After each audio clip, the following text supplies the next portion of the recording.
Missiles hit a key Ukrainian port just one day after Kyiv and Russia sign a breakthrough deal to unblock shipments of grain. Europe's wildfires rage on, with a new devastating blaze ripping through Spain's Tenerife Island as firefighters struggle to contain flames in Greece. More than 500 people are rescued from the Mediterranean Sea in 24 hours after attempting to cross from northern Africa to Europe. Thousands of people have been forced to evacuate Yosemite National Park as firefighters struggle to contain California's fast-moving oak fire.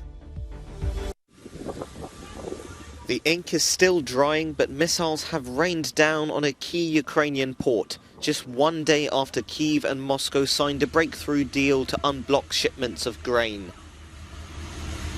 Ukraine says Russia launched 4 missiles towards the city, but the Kremlin insists the attacks only hit military targets and not agricultural-related ones.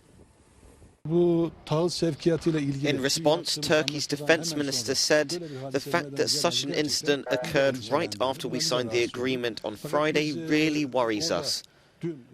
We were disturbed by it. But we continue to fulfill our responsibilities in the agreement we made.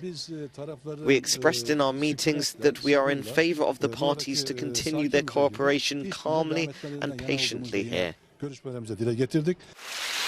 Ukraine is a major grain exporter, but because of the war, about 20 million tons of grain is trapped. The Ukrainian agriculture minister says the country has made an agreement with Turkey and the UN. That's why we don't look to today's shelling. We will do everything to keep the agreement. This Russian attack is the 325th confirmation within 1 week that you can't trust them on their word. Under Friday's deal, Russia agreed not to target ports while grain shipments were in transit. It was hailed as a beacon of hope by the UN after months of fighting. But this deal is between two sides at war. Its longevity is always going to be hard to maintain. After 11 days of fierce fighting and the help of more favourable weather, firefighters have managed to extinguish the blaze at Le Teste de Bouc in southwest France. Captain Florent says they're travelling to the burnt area to secure the grounds so firefighters can access and monitor the area.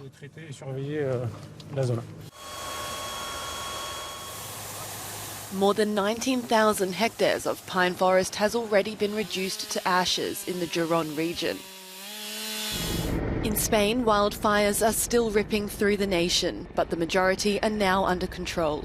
Prime Minister Pedro Sanchez has blamed a climate emergency for the intense heat waves that are causing the blazes. In Tenerife, flames are devastating holiday hotspots as those in nearby towns anxiously watch on. As neighbours, we are very worried, this woman says. We have animals, horses, a small filly, dogs. We do not know what to do and we are very nervous. Many people have already evacuated as more than 200 firefighters tackle the blaze, which has already scorched 500 hectares of land. And the wildfire that started in the mountainous forests on the Greek island of Lesbos rages on. Houses have been gutted as those who stayed behind fight for theirs. More aircraft has joined firefighting efforts.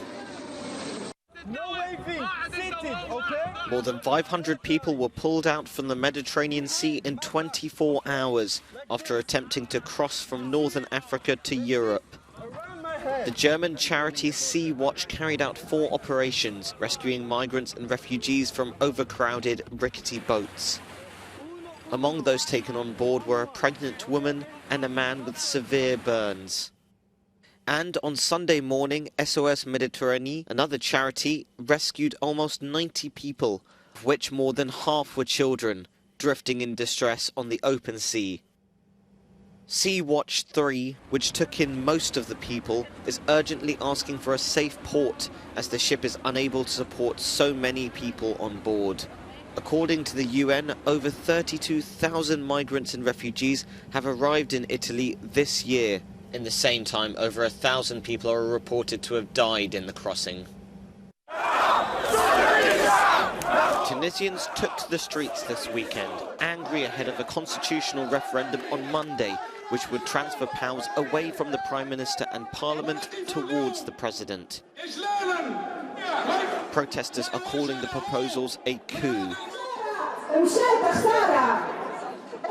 This man from the Ennahda party says the essence of the constitution is to ensure a balance of powers, but this new constitution gives the president broad powers and has no mechanism to impeach or reprimand him. For a year now, the country has been engulfed in a political crisis, which has lost the president much support. I was for change, for a positive change, for the thieves and the mafia who stole the country to be called to account. But on September 22, the date of the strengthening of presidential power, we saw his true nature. We saw that his problem was not to fight the corrupt. Ahead of Monday's vote, the mood is tense. In the only country to emerge as a democracy after the Arab Spring began, questions over where political power lies are of paramount importance. Pope Francis has left for Canada, where he will personally apologise to Indigenous survivors of abuse committed over a span of decades at Catholic-run residential schools. The head of the world's 1.3 billion Catholics will be met at Edmonton's International Airport by Canadian Prime Minister Justin Trudeau. The 10-hour flight will be the 85-year-old's longest since 2019. China has successfully launched a rocket carrying its second lab module for its Tiangong space station. The Wentian module was on board a Long March 5B rocket and joined the station within 5 hours. 3 astronauts are living in the core module and will oversee the docking of the new one. It's the third rocket launch since the Chinese space station entered its construction phase.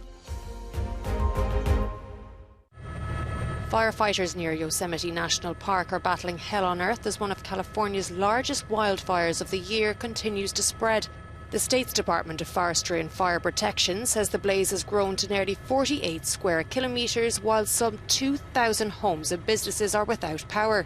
The governor of Mariposa County has now declared a state of emergency after rescue services failed to quash the brush fire which first broke out Friday afternoon near the town of Mid-Pines. Efforts to contain the blaze have been further challenged by the hot weather, low humidity and bone-dry vegetation. The oak fire has prompted numerous road closures, including a major highway into the national park. So far, the flames have completely destroyed 10 residential and commercial buildings. A spokesperson for Sierra National Forest says 6,000 people living across the sparsely populated terrain have received orders to evacuate. This comes as US President Joe Biden is considering announcing a climate emergency which will help push his renewable climate agenda through Congress. The queues of holidaymakers trying to get to France at Dover are thankfully reducing. But the political temperature over who's to blame has been ratcheted up. On one side of the argument is former British ambassador to France, Lord Ricketts. He thinks extra Brexit checks are the main problem. This is the first time we've had the full volume of British holiday departures in the new circumstances after we've left the EU.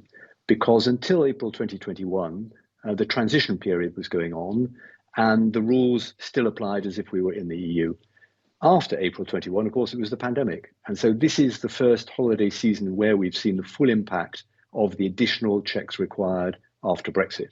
For the British side, it's a lack of French border staff in Dover rather than Brexit-related issues, which has led to the chaos. The MP for Dover, Natalie Elficki, thinks Paris should apologise for the queues after claims that French border staff were late to turn up at their posts. But in response, French MP Pierre-Henri Dumont says the choice to end free movement and a refusal to pay for expanding capacity at Dover is to blame.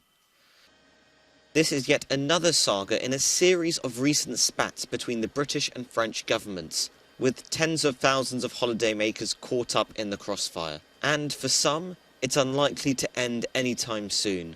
Even with the full complement of French border force, as we're now seeing today, I think there is a strong prospect of continuing delays at peak times just because of the sheer concentration of traffic and the available places at Dover. As the school holidays kick off, summer traffic is not particularly unusual. Families having to wait over 10 hours in what one British motoring organisation called a hotspot of holiday hell is certainly not usual, however.